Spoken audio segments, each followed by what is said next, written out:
Good morning, good good morning, and welcome back to the Operation Hill 100 Hearts channel where we do what? Focus on healing, humor, and hot mother freaking topics.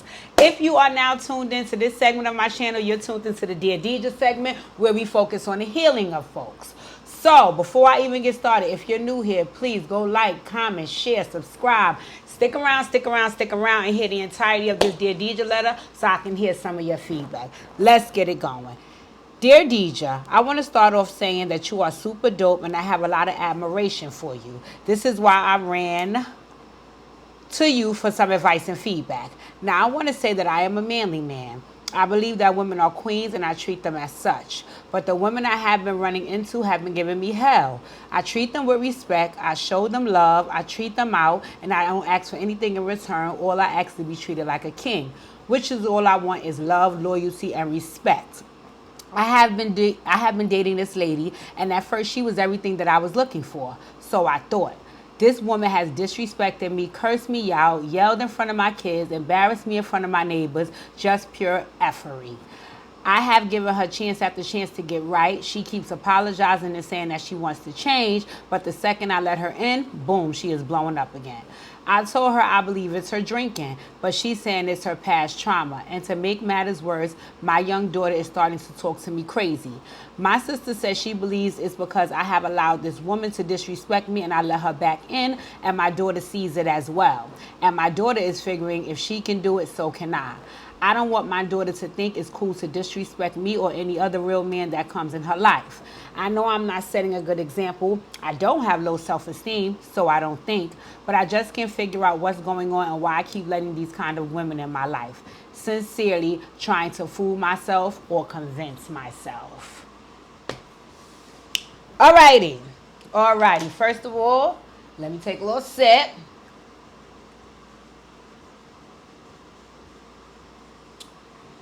Let me start off by thanking you. I really appreciate you trusting me because I know it's kind of hard for men to open up. I know it's very, very hard for men to open up. A lot of times they struggle with sharing their genuine issues and feelings and so on and so forth, especially with the woman. You know what I'm saying? So I appreciate you trusting me enough to write this letter. That means a lot to me. Secondly, happy belated Father's Day. Happy belated Father's Day because you did say in your letter that you're a dad. So happy belated Father's Day. Let me also say that. Let's run it from the top, right? A lot of what you said here in this letter, it basically was very detailed, so it gives me an idea of what's taking place. And once again, I'm only giving you this feedback of a snapshot of what you share because I don't know the situation in its entirety, and I only know what your version of the story. So let's start it here, right? I want to first say this. Do I think that you have low self-esteem? Because that's one of the things you questioned in your letter. You said you didn't think so, but then you didn't know. I don't know if I want to make that assessment so early on in the letter. But what I will say to you is if you're allowing someone to mistreat you, then it does speak a lot to how you feel about yourself. And the one thing that I do know about when you feel good about yourself and you feel worthy, and that boosts your self-esteem. And when your self-esteem is high, it's just certain things that straight up before the back, you're not allowing.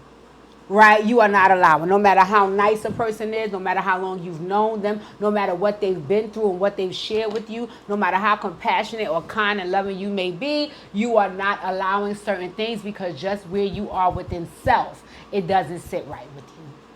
Right? And I know that sometimes people don't equate those type of things to their self-esteem, because a lot of times when people see people going through things and struggling through rough times, especially when they've been in a lot of them themselves, they feel like it's relatable. So they want to help the person and they have patience with the person. So they don't equate that to, oh, this person is mistreating me and I'm allowing it. It's like, no, this person is going through something and I can relate to it, so I want to help them. Yeah, it's okay to want to help people until it's a hindrance to you. Okay, let me say that again. It's okay to want to help people until it's a hindrance to you. All right? Because once you start to bend over backwards in a way that jeopardizes self, then you do have to question, how do you feel about self? And how worthy do you feel in your life that you're putting someone before you? Okay? So let's run it back. Let's run it all the way back. You said that she has drinking issues, right? You're a dad, right? And I take it that you have a very good and close relationship with your child or children. I don't know. You just alluded to the fact that you have a daughter here. So I'll just say child just because that's what you shared, right? You have a good relationship with your daughter, which means your daughter is spending ample amount of time with you, and she's being privy to this new woman that you have brought into your life. Let me go back to your self-worth and your self-esteem when I ask, is it fair to your daughter and to self, more importantly, for you to invite a person who has a substance abuse issue into your space and allow them to do some damage? Sorry, guys, something is in my eye.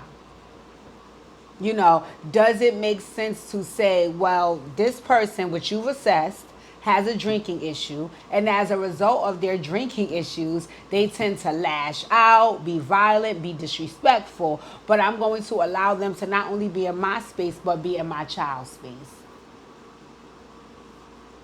Is that safe for the child, and does that make sense to you? Right? And I only ask that because we're here now, right? You're here writing a letter about all of the things that this woman has done to a point that it's gotten you to this point. So I have to ask the question again. Is it safe for your daughter, and does it make sense for you? Right? Once again, going back to the self-worth and the self-esteem of it all.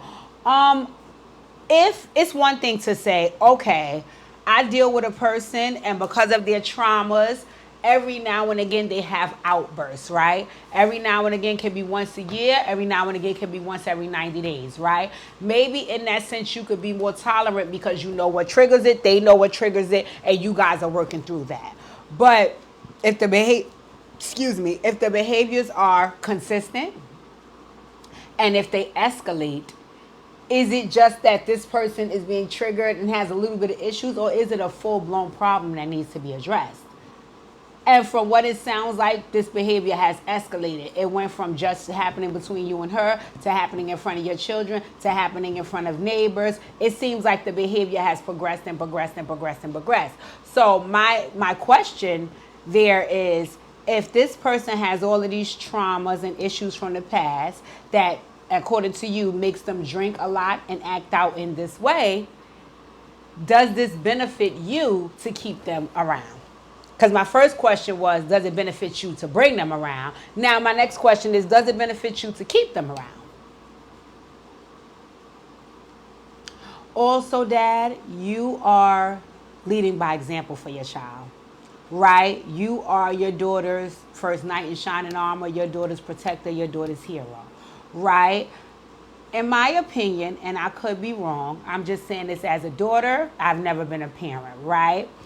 Mothers and fathers hold a very significant space in children's eyes and in their hearts, right? I know for me, I looked at my mom as, and still to this day, let me be very clear, I look at her as one of the most strong and resilient and kind-hearted and compassionate and giving and loving women on this planet. And because she's so revered in my eyes, I put her up on a pedestal. And because all of the years of my 42 years of living, she has not shown me anything other than being that woman, right? Because had I seen her allow certain things that would have knocking her off the pedestal, for me, to some degree, it would be some level of disappointment. And once your kids are disappointed in you, then the energy starts to shift between you and them.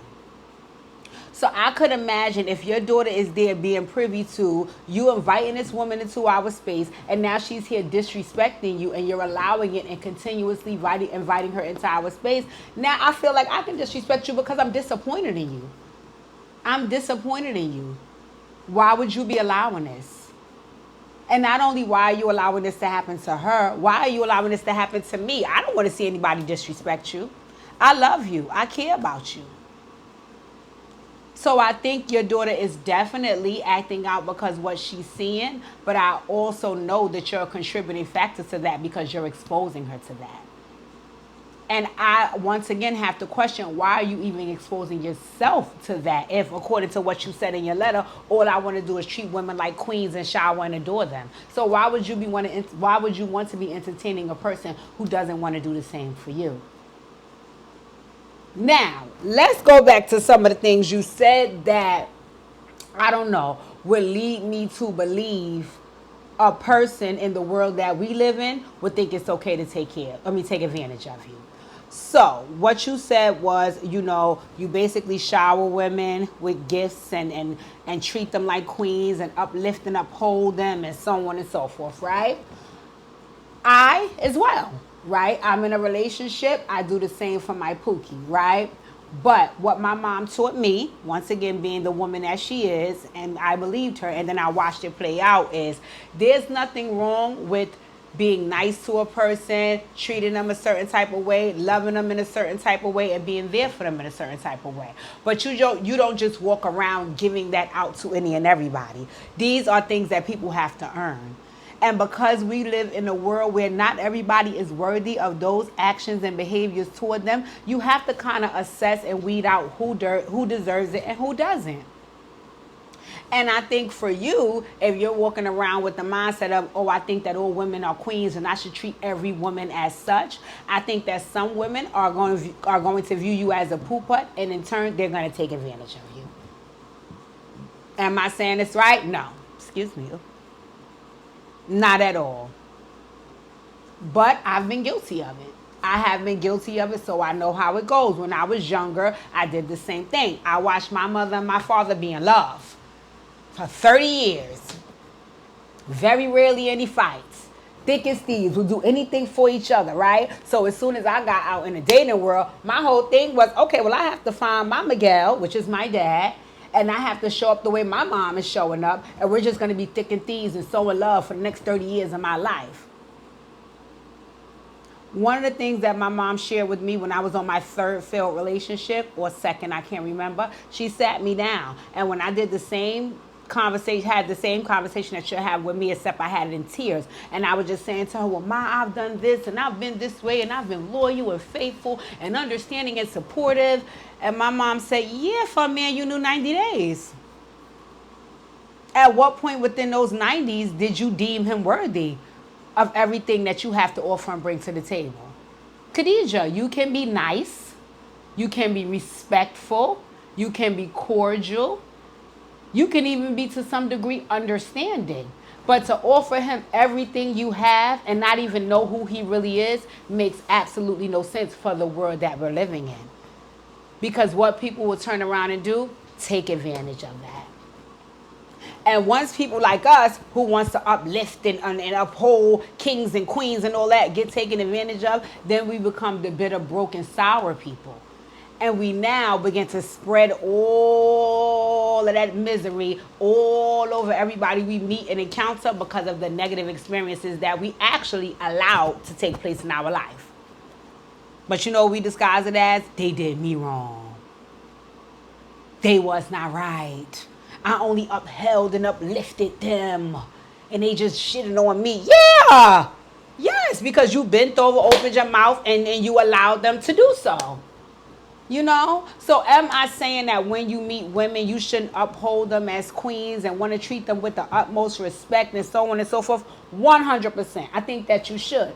But I think that extra layer that you would be going for a woman that you want to marry, it should take time for you to do that for any woman that you meet, because they have to deem themselves worthy of that treatment.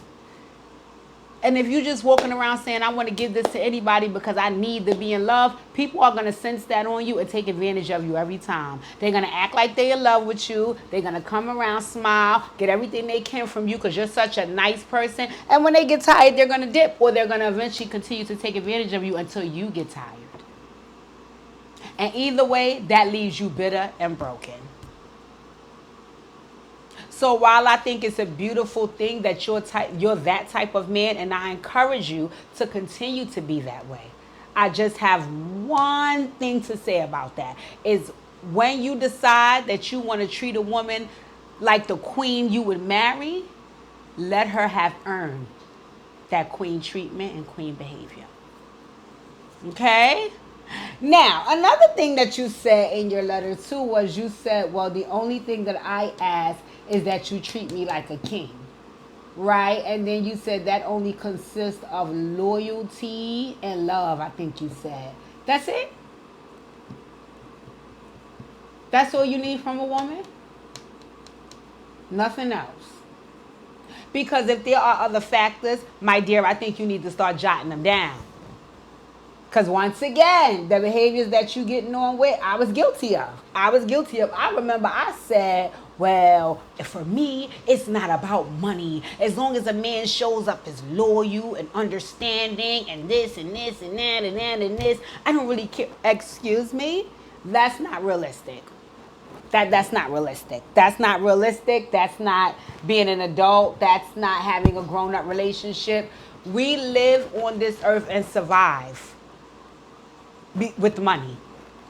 So if you don't have any and I'm the only person with money, eventually there will be an issue. Because I will be bending over backwards to take care of everything and everyone because you can't afford to do so. And while I'm bending over backwards, guess what's happening? My back is breaking. Right? And then once I start to feel a wear and tear on my back, now you see, oh, I'm stressed out. I'm under a lot of pressure. I'm taking it out on my spouse. And they looking like, what the fuck is wrong with you? Then here go the blurt out. Oh, because I'm doing everything around here. Yeah, because your ass said you could. That was a mistake that I made when I was younger. I promised myself when I had an adult relationship that the motherfucker was going to have some money. Okay? And I had to be real about that. So I think you need to be real about what you need. Is it okay if your spouse only has love and loyalty? Because if that's the case, this woman right here may have love and loyalty, but she may not have any respect. And even if she does have love and loyalty and respect, that may not look the way you want it to look. So I think you need to make a pros and cons list about what type of relationship you want to be in. And then I think you need to build from there. Because right now, I don't think your self-esteem is that high, so you're asking for the bare minimum. Right? You're also allowing someone to come in who doesn't even have that.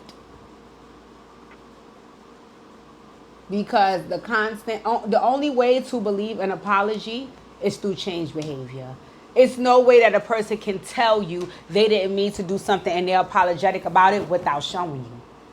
So if this woman is telling you, I'm sorry, I didn't mean to, something triggered me, I had an episode, that's one thing. But to continuously repeat that same apology every single time you've had an episode, and you've had numerous episodes that have escalated, then what does that say about the person in the apology? But forget about what that says about them and their apology. What does that say about you? That you are allowing this person to come back after they've done the apologizing but never changed the behavior.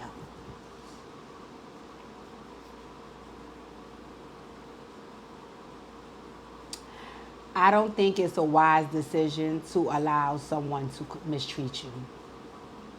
Do I know that it is incredibly hard to separate yourself from a person that you truly love? Oh, 3,000%.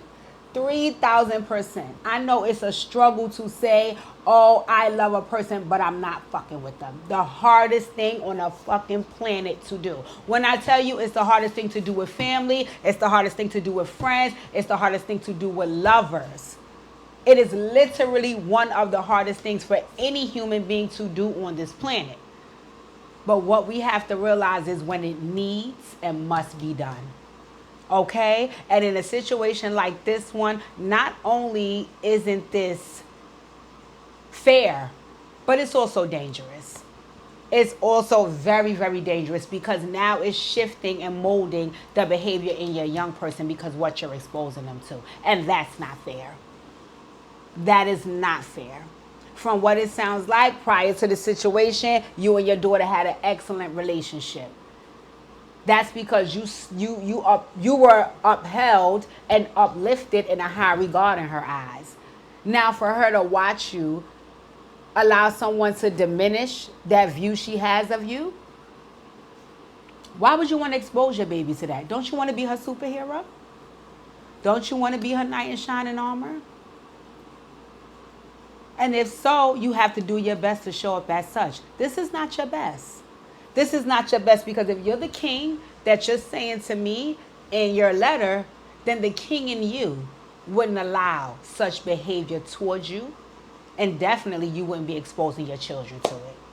Now, once again, I don't want to say your self-esteem is in the toilet. I'm only getting a snapshot of the situation. I don't know it in its entirety. But what I will say is your self-worth may be wavering, and you may kind of feel like this behavior is being tolerated because you're not worth something better or someone better. And what I want to say to you is we all are. We all are. Okay? But what is allowed is what will continue, my dear. Let me say that again. What is allowed is what will continue. So you only have two choices here. You either have to let go or be dragged. What I will give you to think about is that you're not the only one getting dragged in a situation, and that's not fair. So is your young person. So you're choosing to say, listen, I could deal with the disrespect, I could deal with the violence, I could deal with the outbursts. That's fine. But you have to remember, in the process of you dealing with it, you're also exposing your daughter to it. And that's not fair, and that's not safe. Okay? So you got some choices to make, baby. You got some choices to make. So while you're deciding if you're going to let it go or if you're going to be dragged, let me just be very clear and repeat what I just finished saying to you. What is allowed is what will continue. I can guarantee you that. Okay? What is allowed is what will continue. Now, in all fairness to the young lady, she may need help. She may very well need help, right? And I do think that it's a beautiful thing to have a support system to help you get that help. But in the meantime, exposing her to your daughter and being in a relationship with her is not fair or safe to you or your daughter at the moment. If you want to help her from a distance, if you want to shout her out from afar, if you want to send her freaking resources through email, that's fine. But having her around as your companion with all of these outbursts and this disrespect for your daughter to be privy to is not fair to your young person. It's not fair to you, and it's also not freaking safe. And I have to reiterate that. And I don't mean safe in the terms of only, oh, she probably could put her hands on you and hurt you in front of your daughter, or even put her hands on your daughter and hurt her. Not safe in the terms of look at the effect it's having on your daughter's behaviors towards you. Is that making the relationship between you and your daughter better, or has it made it worse? So, my dear, you have some choices. You have some choices. This is my suggestion to you. My suggestion to you is come get your Operation Heal 100 Heart session. Come get your Operation Heal 100 Heart session, because if you could make these choices on your own, you would have never wrote me this letter. Okay? So clearly, you need some assistance. And I want to assist. I want to assist. I want you to be happy, and I want you to get done whatever it is that you need to get done, not only just for you, but for your baby. For your baby, if nobody or nothing else, for your baby. Okay? So, thank you once again, my dear. I really appreciate you writing in. I really appreciate you writing in. I don't know, I got a sore spot for the guys that write in, because like I said, I know this is hard.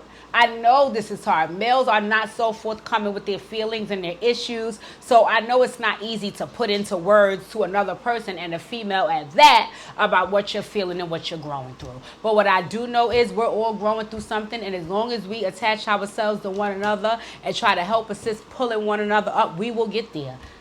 You know, I rise by lifting others. Okay, so thank you again for writing in. I hope you subscribe to my YouTube channel so you can get your rebuttal video. I hope you drop down in the comment section and leave your feedback. If not, send me another email. Let me know you got it. Let me know what you thought about it. Please make sure you're subscribed to the channel. Hit the thumbs up, ladies and gentlemen, because like I said, That's your free way of supporting my channel and getting me out in the algorithm. And now you should be in the comment section giving this young man some feedback, letting him know what you thought of my feedback, so on and so forth. I appreciate you guys' support. I love you and thank you as always for tuning in. Mwah.